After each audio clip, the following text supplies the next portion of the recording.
Hola a todos, bienvenidos a una nueva entrega del video o podcast, según como lo esté consumiendo. Claro que las últimas semanas no ha habido podcast, no ha habido podcast, pero esperemos que este sea podcast esperemos también. que este también sea podcast, sí. Pero esta vez seguiremos con la sección de las décadas y nos toca década de los 40 y los 50. Como siempre, yo soy Juan David. Yo soy Andrés Paz. Y bienvenidos a Wellester. arranquemos. Y arranquemos.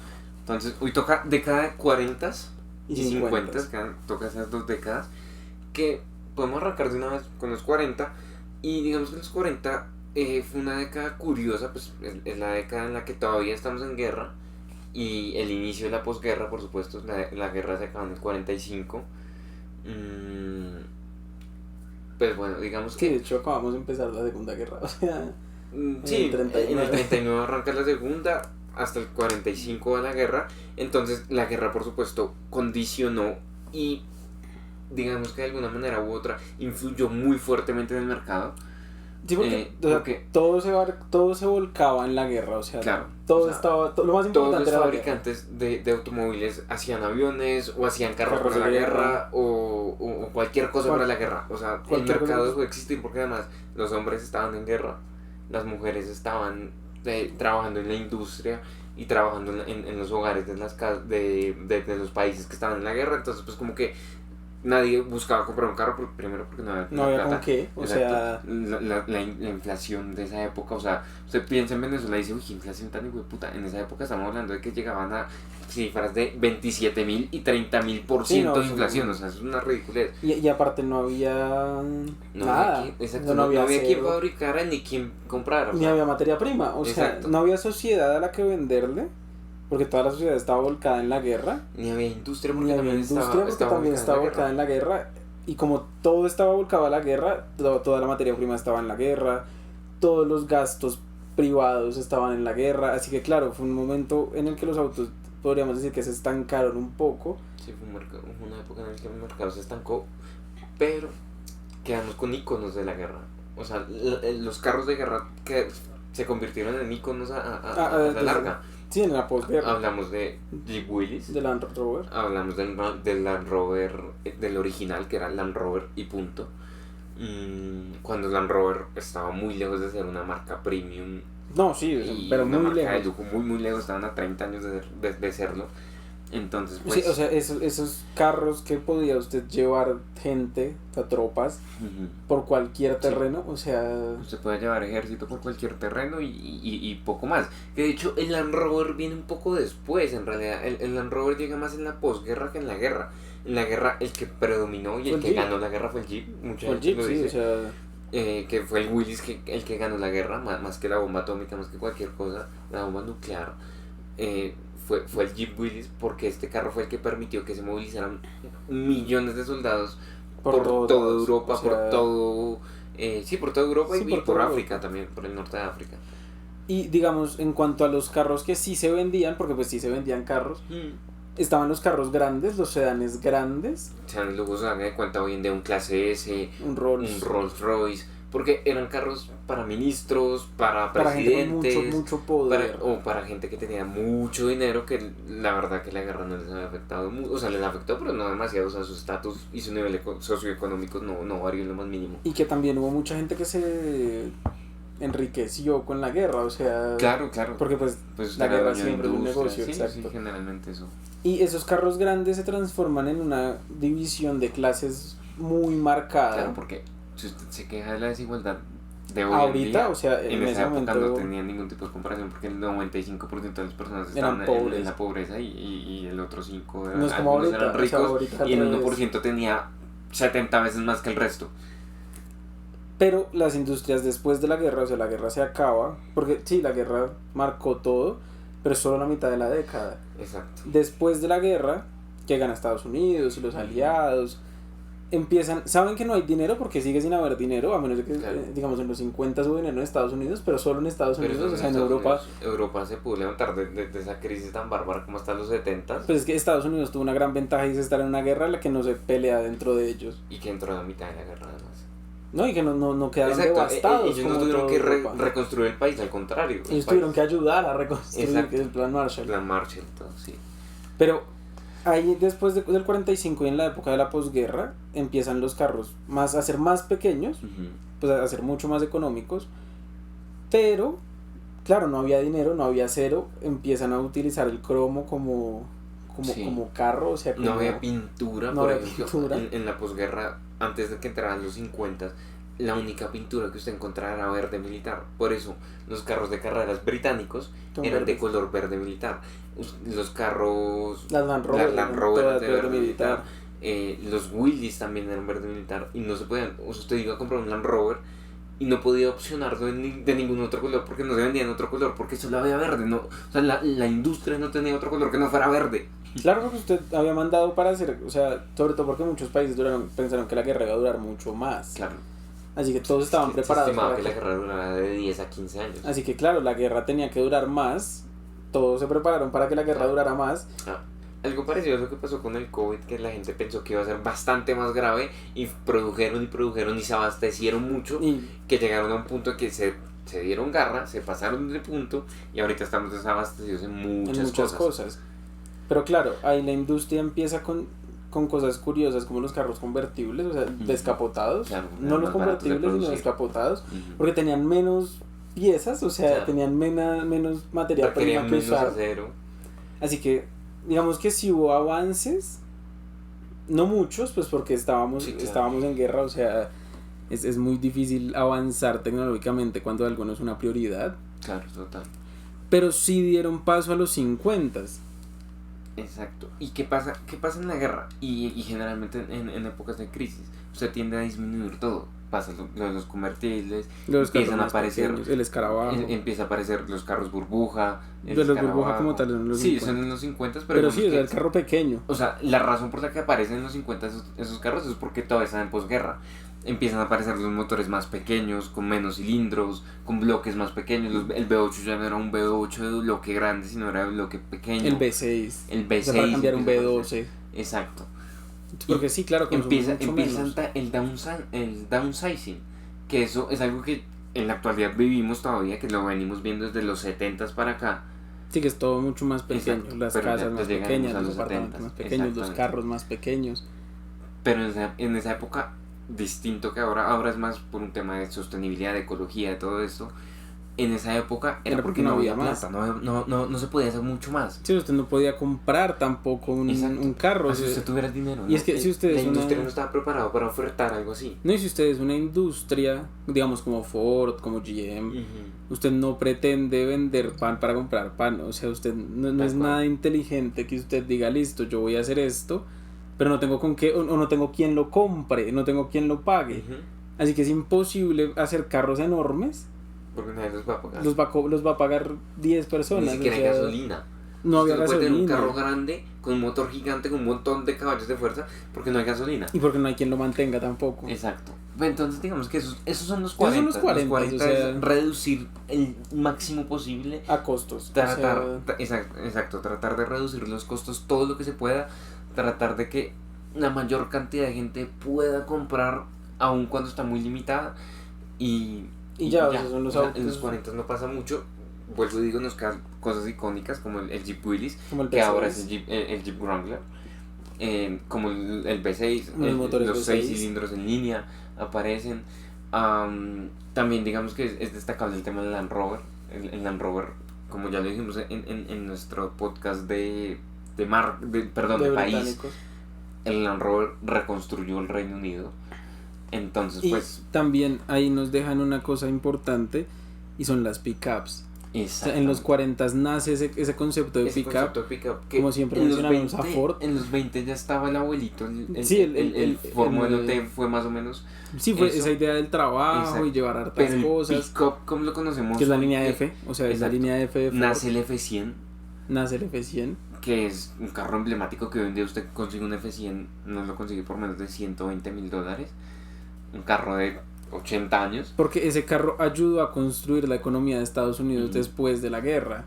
Porque empiezan a nacer esos pick-up con la idea de vamos a llevar lo del campo, las granjas, porque Estados Unidos no siempre fue... Nunca, o sea, sí, exacto. Hasta ahora es que es esa gran urbe generalizada que uno tiene en la cabeza. Y es porque que igual hay campo. uno a veces olvida lo grande que es Estados Unidos y lo rural que es Estados Unidos. Porque claro, uno tiene en la cabeza la imagen de Miami, de New York, de Los Ángeles, que son grandes urbes supremamente pobladas. Seattle, Chicago, que son ciudades enormes. Supremamente pobladas. Eso en los 50 en todo el mundo era absolutamente diferente. Así que no funcionaba así. Nacen esos pick-ups grandes también para llevar todo. Empieza a crecer la economía americana.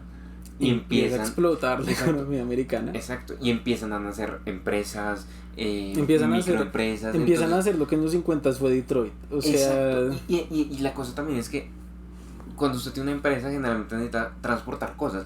Y tal vez usted necesita un camión. Pero un pick-up satisface sus necesidades.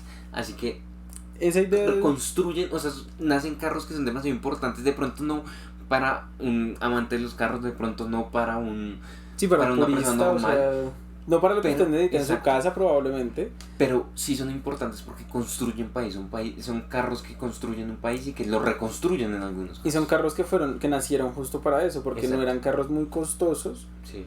Eran carros en los que usted podía cargar, digamos, usted trabajaba en el campo y llevaba toda su producción muy lejos a una ciudad, podía llevar su trabajo y también podía llevar a su familia, o sea, también podía meterle gente, así que claro, nace esa idea de, bueno, hay carro para la gente, pero hay carro de trabajo para la gente. Exactamente. Es un carro para trabajar. Eso digo, usted probablemente no necesitaba un camión, porque además el camión es supremamente impráctico, o sea, le caben un montón de cosas, pero es un camión al final del día. Usted no lo va a usar para ir a... Exacto, para ir a mercar. Sí, exacto. O sea, un pick-up sí, y un pick-up puede cumplir algunas funciones de un camión, entonces pues digamos que usted puede pasear en un pick-up, eso es usted no pasea en un camión. Exactamente. O sea, exactamente. Y en los 50 que ya Estados Unidos, porque prácticamente los 50 son de Estados Unidos, o sea, lo único que es de Europa es carreras, o sea. Exacto, porque en los 50 nace la Fórmula 1, en los 50 empezamos a ver carros deportivos chiquitos. O sea, chiquitos con 6 cilindros en línea, pero que son rapidísimos en las curvas, no tanto en las rectas. Carros deportivos de calle. Jaguar. O sea, Jaguar. Empezamos a ver Jaguar, empezamos a ver Aston Martin, empezamos a ver algunos avances de BM. Empezamos a ver que Ferrari empieza a destrozar todo. Exacto. O sea, Ferrari empieza a ganarse absolutamente todo. Empieza a ganar en Le Mans, empieza a ganar en la Fórmula 1, empieza a ganar donde quieren, básicamente. Y, digamos, ya aquí haciendo la transición a los 50s, en los 50s hay mucho auge, porque Estados Unidos está en auge, o sea, sobre todo, Estados Unidos... Exacto, y sobre todo hay auge en Estados Unidos. O sea, automovilísticamente, además de las carreras, o sea, saliendo un poco de las carreras, sí. En cuanto a carros de la calle, en cuanto a carros para la gente, Estados Unidos es el dueño de todo. Porque Detroit ve su nacimiento y ve Detroit emerge en el mundo más o menos como en el 20, en el 30, pero empieza a tener el impacto tan grande y la razón por la que es una ciudad mito en la industria del automóvil, no, ahorita es terrible, pero la razón por la que es una ciudad mito en la industria del automóvil es la década de los 50, de los 50 hasta los 80, 70 incluso, tal vez 70 más que 80, es que conocemos a Detroit, los que sabemos de carros, los que como el nacimiento nos gusta carros, de todo, como o sea, la ciudad de los vehículos, la ciudad del acero, de las llantas y el olor a gasolina. Y ahí empiezan, digamos, los carros para la gente que son grandes, o sea, los carros grandes para la gente que son el Bel Air, el Chrysler, el grande, sí. Y tienen los Cadillacs, y tienen detalles curiosos que tienen formas de bala, exacto. Están cromados, o sea, es lo exótico de los carros. Exacto. Hecho el lujo americano transportaba los carros para la gente normal. Sí, es el de mostrar. Es eso, el lujo americano no es el mismo tipo de lujo europeo o británico. Por ejemplo, un británico no tiene la misma concepción de lujo de un americano. Al americano le gusta el brillo, al americano le gusta tener un reloj de oro. O sea, en un carro le gusta que suene, le gusta el motor grande. Claro. No le gusta, un americano es ostentoso. Sí, exacto. Tremendo. Esa era la palabra. Nace la ostenticidad en los carros. Exacto. Y es muy curioso porque los carros, o sea, hágase usted la idea. Y es que lo interesante en los 50 es que antes ya existía claro. de que un carro fuera ostentoso, pero no para todo el mundo. Pocos. Exacto. O sea, no estaba para todo el mundo. Y hágase la idea que usted sale de la guerra y va a comprar un carro con un casquillo de bala detrás. Exacto. O sea, la idea... O algo que parece la ojiva de un misil. O algo que parece la ojiva de un misil. O sea, usted ve carros en la posguerra en los 50 que hacen un claro énfasis en guerra. Además, porque había un orgullo nacional. Porque ellos ganaron la tremendo, guerra. claro. Y Estados Unidos ganó la guerra. Y estábamos a punto de empezar la Guerra Fría y el capitalismo estaba en auge. Entonces, pues, como que todo esto enardece. Claro, o sea, y son carros muy curiosos porque es Estados Unidos mostrándose como el claro vencedor de ahí. Mientras Europa está mal. Como la nueva gran potencia. Mientras Europa no está tan bien porque se está reconstruyendo, porque Alemania está vuelto nada, o sea, porque todo está vuelto nada. Yo puedo darme el lujo de mostrar mis carros y crear carros para mostrar. Van a hacer Corvette. O sea, tiene usted un carro. Exacto. Y es un carro de carreras en la calle. Y es un carro que, o sea, el Corvette de esa época mantiene la filosofía del Corvette de hoy en día. Que es un carro que medianamente cualquier gringo de clase media, medianamente pudiente, puede tener. Un carro familiar para él, uno para la esposa, sí, no. Uno para la hija o para el hijo y un Corvette para el domingo. Porque se saca el domingo con una gorra de Corvette y nada más. Y ya. Eso es un carro que usted sale a mostrar. Andar. Usted sí. nunca lo mete en la pista, ¿no? Es orgullo americano. Sí, y es fabricación americana. Exacto. Es carro americano. Es puro orgullo americano. O sea, y claro, Detroit hace eso. O sea, Detroit sale adelante y sale el auge de todos los carros que son una locura. Sale el V8 en bloque. El bloque más pequeño.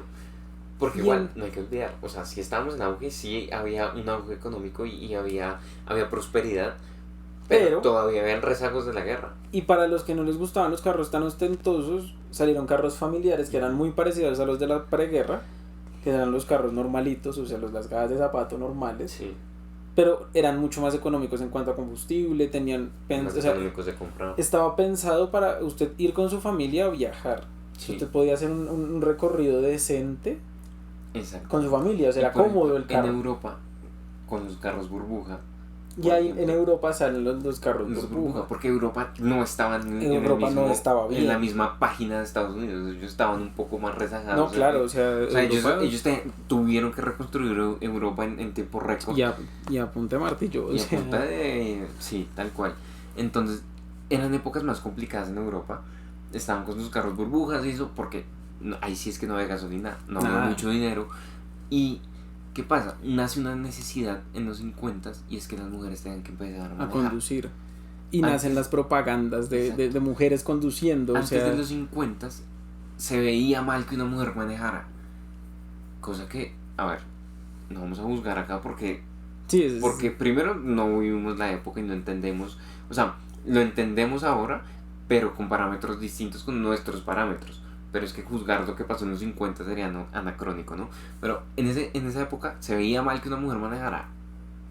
Y ahí en los 50 se empieza a dar el paso. ¿Por qué? Porque es que ya el hombre está trabajando todo el tiempo. Y la mujer también. O sea, la mujer tiene la posibilidad de ir a trabajar. Algunas empiezan a trabajar.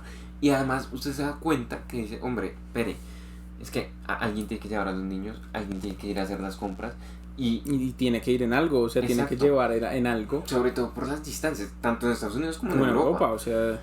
Pero en Europa pasa algo curioso y es que los carros chiquitos eran específicamente, o sea, el nicho de mercado del carro chiquito era para la mujer. Sí, del Mini Cooper, del 580. Exacto. Que algunos hombres, por supuesto, los adquirían. Pero era como dar ese paso para que la mujer manejara un carro. Sí, o sea, ahorita se puede ver, digamos, mal, o sea, sí, pues el carro pequeño, pero en ese momento es un avance enorme. Y sobre todo porque ahora a las chicas no les gustan los carros pequeños. A mí me gustan los carros pequeños. A las chicas les gustan las camionetas grandes. Exacto, les gustan las Prado, les gustan las Ford, les gustan los carros grandes. El poder. Claro. O sea, y lo que le digo, a mí, usted me dice, oye, tome un Mini. Ay, me vuelve loco. Es una maravilla el Mini. Pero yo le digo a mi novia, toma un Mini. Y dice, ¿cómo es que es muy chiquito? Pero no. Sí, o sea, no necesita para nada más. Sí, el carro es una maravilla. Pero bueno. Pero claro, o sea, hágase la idea de que usted viene de una sociedad en la que la mujer no puede hacer prácticamente nada. Y como hay posguerra en Europa, las mujeres empiezan a trabajar porque tienen que trabajar. O sea, en la guerra empezaron a trabajar. Y después de la guerra tienen que trabajar para construir otra vez Europa. Claro. Así que las fábricas como Fiat o como en ese momento Austin Mini. Sí. Nacen y empiezan a hacer propagandas para la mujer, o sea, el carro es el carro con 2 caballos. Es el carro de Renault, con el abuelito del Renault 4. Es mostrar a la mujer conduciendo. O sea, no es que el esposo le tenía que comprar un carro para que ella condujera, no es No, ni es un carro familiar, no, es un carro para que ella salga, es un carro que ella... Es una especie de empoderamiento digamos, que obtuvo la mujer. Hay una propaganda del Fiat que es son dos mujeres hablando, porque el carro también puede ser para que ellas salgan a divertirse, o sea, del carro de ellas perfectamente. Sí. Así que sí es un avance muy grande en cuanto a sociedad. Exacto. Porque las mujeres perfectamente pueden conducir. Y eso, yo diría que es lo más destacable de los 50, o sea, porque es que, claro, hay autos familiares que no son tan grandes, hay autos muy económicos, como el que digamos en los 40 y en los 50 el escarabajo lo seguimos viendo por eso, porque el carro marcó una época, o sea, el escarabajo es de los poquitos carros que son tan trascendentales y todavía son tan importantes. Es el carro más trascendental de la historia. Probablemente es el carro más trascendental que no hizo Ford en la historia. Es el carro más trascendental que no es un Ford Modelo T de la historia. Tal cual, o sea... Es tremendo. Y al hacer eso, al darle usted un carro a todo el mundo, crea calidad de vida. Si Claudia López no lo crea. Si usted tiene un carro, si usted puede tener un carro, su calidad de vida mejora porque usted no necesita... Pues usted puede hacer muchas cosas en su carro y en ese momento era muy importante por lo mismo, porque Europa estaba vuelto nada. Probablemente había transporte público, pero a lo mejor era como el Transmilenio. Y las fábricas estaban supremamente lejos. Lejos, o sea, porque las fábricas siempre han estado por fuera de las ciudades. O sea, rara vez la fábrica grande. En el siglo XX las empezaron a sacar de las ciudades, porque en el siglo XVII, en el siglo XVIII, claro, la gente vivía básicamente en la fábrica. Sí, pero sí, o sea, en los 50 las fábricas estaban afuera, y ahorita hay zonas francas para que las fábricas se hagan allá. Exactamente. Para que usted no encuentre al lado de su edificio una fábrica. Exactamente, entonces como que eso ha ido, o sea, eso es lo más destacable para mí de los 50. ¿Algo más que destacar de los 50? No, o sea, para mí también el Citroën, bueno. DS, o sea, que ahorita DS es una línea... DS, ahorita Citroën vende carros, sí, pero tienen su línea premium. Que es un asco. Pues no es un asco. A mí me gusta la DS7. Me gusta mucho. Gustan sí, la camioneta la DS7. La camioneta la grande. Pero la otra que vende, la DS4, creo que se llama. Es bailita. O DS3 es una cosa. La DS4. DS4 porque DS3 es el carro, es el chiquito, el hatchback. Es una cosa horrible. Y la aleta esa que tienen. Ahí, yo no sé, tiene ahí podemos charlar. Tiene una intención de diseño interesante. Sí. Pero que no, o sea, que yo todavía no entiendo. Me gusta la DS7, me parece un carro sobrio, elegante, bonito, con mucha tecnología, lo cual destaco bastante, pero... Y digamos, la línea DS nace con el Citroën DS en los 50. Que es un carro, que es un DS7, de hecho. O sea, la DS7 de hoy en día está inspirada en ese carro. En la filosofía de ese carro. Es un carro que está adelantado a su época, 50 o 60 años fácilmente. Sí. Porque... De hecho, es un carro que tiene cosas que su carro ahorita no tiene. No, exacto, tal cual. Es un carro que tenía suspensión hidráulica, que tenía cornering lights, o sea, eso que estamos empezando a ver hace 5 años en carros premium, algunos generalistas, pero no son todos, de hecho son muy pocos, que es cuando usted gira el volante, el carro lo acompaña, gira, las luces lo acompañan. Para que usted no tenga puntos ciegos a los lados del carro. Ten en cuenta que eso hoy en día lo hacen con unas tecnologías de iluminación tremendas, con LEDs. A veces usan lo que serían las exploradoras del carro, que en realidad ya no son exploradoras, sino que son para el cornering específicamente. Se prende una exploradora o se prende la otra. Sí, es con sensores, o sea, todos con sensores, es electrónico. Exacto, la dirección es electrónica, en ese tiempo era todo mecánico. Y eran carros durísimos, o sea... Era todo mecánico, tenía dirección hidráulica, cosa que un Twingo no posee. Tenía suspensión hidráulica, cosa que un Twingo no posee. Prácticamente ningún carro ya no posee. Hidráulico no, ahora tenemos suspensiones de aire. Y eléctricas. Exacto, de aire o que se ajustan electrónicamente, sí. Y eso, pero hidráulicas no, también porque suelen fallar bastante todas. Sí, pero las de aire también. Pero, ¿sabes? Mira qué carros tienen suspensiones de aire. BMWs, las camionetas, por ejemplo, los Range Rover y los Land Rover, los Mercedes, los Audis, pero no mucho más. Y lo que los que la ponen, o sea, los que modifican los carros, sí, y las maricadas que usted puede subir y bajar el carro con un control. Esas, por ejemplo, son hidráulicas. Esas suspensiones son hidráulicas. Pero es que estamos hablando de los años 50, cuando todo era mecánico. O sea, ese carro probablemente ellos lo idearon para que fuera una suspensión de aire. pero tuvieron que hacerlo hidráulico porque era la única tecnología que existía en el momento para poder llevar para a ese cabo momento, algo así. sí, claro, o sea, y que un carro, por ejemplo, los carros casi ninguno tiene cornering line. O sea, No, que eso es útil, es bastante útil de hecho. Eso de hecho sí cambia bastante su Pero experiencia. los carros que son probablemente de menos de 100 millones, no ninguno lo tiene. Es raro encontrar Es un carro así. prácticamente ninguno. Y ese no era un carro, o sea, era un carro costoso en su época, Sí. pues porque tenía mucha tecnología. Pero pero tampoco era un Rolls Royce. No era un o sea, Rolls no estamos Royce. hablando que era el carro más caro del mundo. Y es eso, o sea, hágase la idea de que, claro, uno puede decir, no, pues es que tenía portavasos y eso es tecnología. Sí, eso no lo va a usar usted en la vida real, digamos, o sea, no es algo indispensable. No es algo para morirse. Para mí Pero sí, el cornering light en los años 50 era una locura, o sea, no, eso estaba fuera de todo. y es algo que debería tener ahorita todos los carros. Exacto. O sea, es algo que le ayuda a usted Ese a conducir. carro era una nave espacial, honestamente. Sí, no, ese O sea, carro cambió la época y cambió la concepción de los carros. Y eso es lo otro que habría que destacar de los 50. Ese carro es un icono. Y es que los 50 son eso. O sea, los 50 son el mostrar el carro. Exacto. O sea, el aprender a querer el carro más que solo para y es el renacer del mundo y de la Sí. industria. Sí, exacto. O sea, es la reconstrucción es eso. de todo. Y también el cambio de visión de lo que es el mundo. Y volvemos al tema de las mujeres. Se cambió el paradigma que se tenía y se llegó a otro. Y lo mismo pasó en la industria y pasó en la sociedad. Veníamos de épocas también tristes. O sea, los 40 fue una década muy Fatal, triste. o sea, Entonces, pues obviamente, como que los 50 es ese nuevo renacer de ese gran mundo que se avecinaba. Que de hecho fue muy bueno. Después de eso vinieron los 60 fueron maravillosos, los 70 fueron más o menos, los 80 fueron una maravilla. Los 90. Los 90. El papa de todo. Exacto, los 90 fue la locura absoluta. Y ya después llegan los 2000 y... Pero ya vamos llegando. Sí, ya después ya vamos llegando, ya. O sea, socialmente siguen, sí. De hecho, siguen. socialmente los 50 son el pie de apoyo para la explosión hasta los Exacto. 90. O sea... Exactamente. Y es lo que permitió que Occidente sea lo que es Occidente, que conozcamos el mundo como lo conocemos. Entonces... Tal cual, o sea, los 50 son eso. O sea, Entonces ya vamos llegando. Sigue 60 y 70s, que por cierto, ese video y ese podcast va a estar interesante porque son décadas completamente diferentes. O sea, tanto socialmente como económicamente como culturalmente no, y en la industria, que es lo que nos compete.